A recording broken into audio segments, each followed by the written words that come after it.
faire un bouquet champêtre de fleurs séchées, il est important d'avoir plusieurs choses à l'esprit. Déjà, qu'est-ce que le champêtre? Le champêtre, en fait, c'est un style de bouquet qui doit donner l'impression qu'on vient de ramasser les fleurs dans un champ. Alors évidemment, on parle de fleurs séchées, mais on doit retrouver cet esprit-là. Et en fait, comment on va le faire passer? On va avoir des fleurs qui vont être jaillissantes à différentes hauteurs dans le bouquet. C'est vraiment ça qui va différencier le style champêtre d'un bouquet plus ramassé, plus en masse. Il est important à ce stade d'avoir bien en tête la manière dont les couleurs fonctionnent entre elles. En fait, on a tous appris le cercle chromatique à l'école. Vous avez des souvenirs, enfin ça va vous revenir, j'en suis sûre. Vous connaissez déjà les 3 couleurs primaires. Donc on a le jaune, le rouge et le bleu. Jusque-là, c'est facile. Ça fait un peu maîtresse d'école. Voilà, on retourne à l'école. Donc ces 3 couleurs primaires, en fait, vous vous souvenez, entre chacune, le mélange va créer la couleur secondaire. Donc entre le jaune et le rouge, et oui, c'est le orange, bravo. Entre le jaune et le bleu, le vert. Et entre le rouge et le bleu, le violet. Voilà. Donc, violet entre bleu et rouge. Entre jaune et bleu, on est sur le vert. Et orange entre le jaune et le rouge.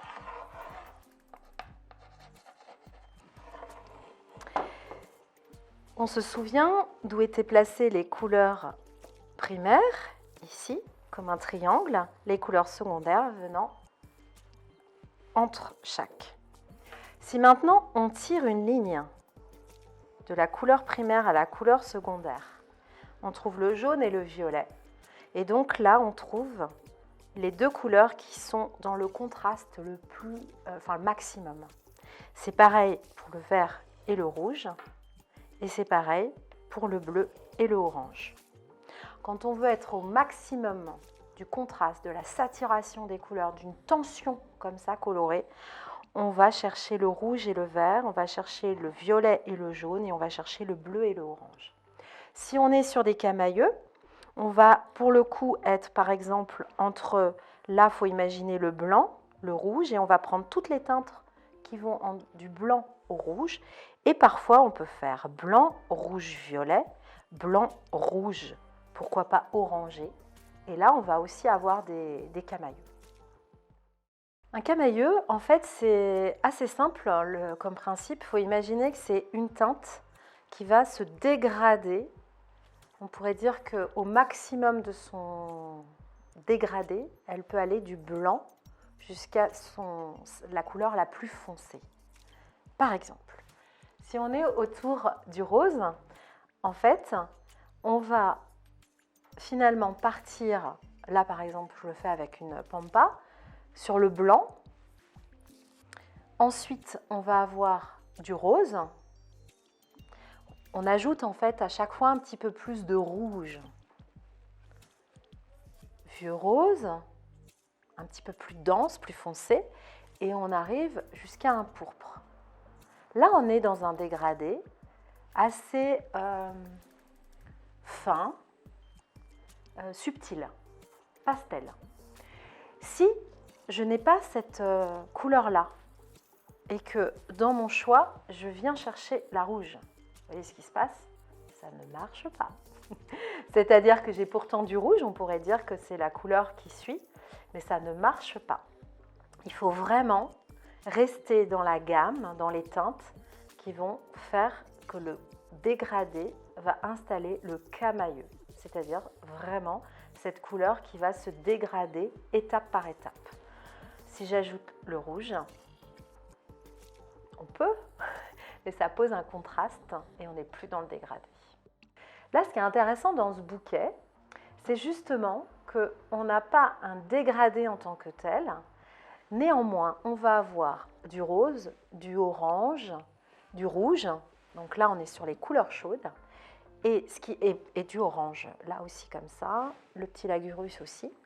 Et ce qui est très intéressant, c'est que le blé, il apparaît légèrement vert parce que justement, ça fonctionne en couleurs complémentaires. Vous vous souvenez? Donc là, avec le orange. Et la proximité de cet épi de blé avec le orange va faire ressortir le côté vert du blé, qui à côté d'une autre teinte, peut-être aura tendance à être plus brun, plus jaune. Donc vraiment, la manière dont les couleurs vont s'agencer les unes les autres, ça va révéler, faire vibrer les couleurs entre elles. Et donc, l'expressivité de votre bouquet à ce moment-là va être renforcée. Maîtriser ces éléments, c'est important et on apprend à le faire plus on fait des bouquets en fait. Il ne faut pas se mettre la pression au départ, on tâtonne, on teste. L'intérêt avec les fleurs en plus séchées, c'est qu'on peut les manipuler sans les abîmer, contrairement aux fleurs fraîches. Plus on va les manipuler, plus on va faire chauffer la tige et donc abîmer la fleur. Là, en fait, on peut faire, défaire, refaire le bouquet quasiment, effectivement, sans abîmer les végétaux.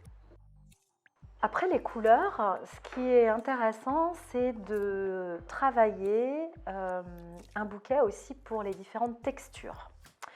Les textures, c'est l'effet que vont produire les végétaux sur notre œil, au-delà de la couleur. Ça va être le côté, par exemple, duveteux du lagurus, le côté piquant du blé, le côté soyeux du miscanthus, le côté cireux du bloom broom. Le fait de mixer ces textures, ça va permettre de les faire jouer, se répondre, comme on l'a vu finalement pour les couleurs. Au niveau des textures, on peut ajouter alors le mot forme, ça complète. Là, on va avoir par exemple avec l'avoine des petites pointes, mais des brillances aussi. Donc là, c'est intéressant. On est entre la texture et la forme. On va avoir avec le bloom broom des petites boules qui vont fonctionner par masse. Et pour terminer, en fait, effectivement, il nous faut parler des masses et des volumes. Dans un bouquet, on le voit très bien ici, on a le bloom broom d'ailleurs, comme sur le petit, qui est travaillé en masse au niveau plutôt central. Et les autres végétaux vont partir de manière jaillissante depuis le centre du bouquet. Le point focal dans un bouquet, c'est quoi? C'est l'endroit, le point de convergence des différentes tiges. Ça, c'est un élément incontournable dans le vocabulaire pour un fleuriste. Le point focal dans ce bouquet, il est situé à l'intérieur du vase en fait. À chaque fois pour les bouquets, le point focal est situé à l'intérieur du vase et presque sous la table.